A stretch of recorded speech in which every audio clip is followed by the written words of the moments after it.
على النظام الجزائري انه يحترم القضية الفلسطينية وعدم تدنيسها بقضايا اخرى. القضية الفلسطينية اكبر من انها دولة تاجر فيها او انه تحكي عليها. قضية شعب، قضية عادلة.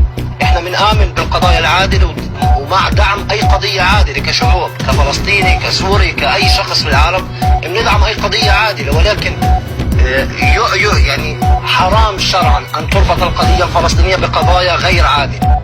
هذا الشيء اللي لازم يحكيه. وين السفارة الفلسطينية طالما انه الجزائر ونظام الجزائر بيعترف بحدود 67 واقامة الدولة الفلسطينية والدولة الاسرائيلية؟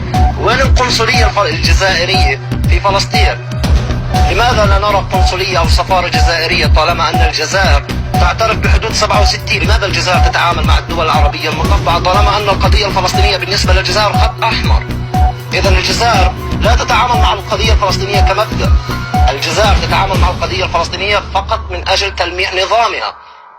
لماذا الدول العربية جميعا لم تتاجر بالقضية الفلسطينية كما تاجرت الجزائر؟ هل عندما نقلت أمريكا السفارة إلى القدس هل تم سحب القنصل أو السفير الأمريكي من الجزائر؟ لماذا لا يوجد مظاهرات رسمية بالجزائر مساندة لفلسطين؟ أين الشعب الجزائري من حدود فلسطين؟ نحن مع فلسطين، نحن مع فلسطين. في 93 تم فتح الحدود للشعب الجزائري، تقدموا هيا بكم إلى فلسطين. لم نرى أي جزائري مقيم في فلسطين. أعطيني عائلة واحدة من الشعب الجزائري موجودة في فلسطين. فلسطين ليست للمتاجرة، فلسطين قضية عادلة تخص 20% من سكان الكرة الأرضية. هذا الشيء واجب على الشعب الجزائري أنه يفهموا. هي قضية ليست جزائرية. لماذا تم استغلال القضية الفلسطينية بقضية غير عادلة تسمى قضية البوليزاريو؟ لماذا الحكومة الجزائرية تفرض على الفلسطينيين أشياء هم بالغنى عنها أصلا؟ وما دور الفلسطيني في قضايا غير قضاياه أصلا؟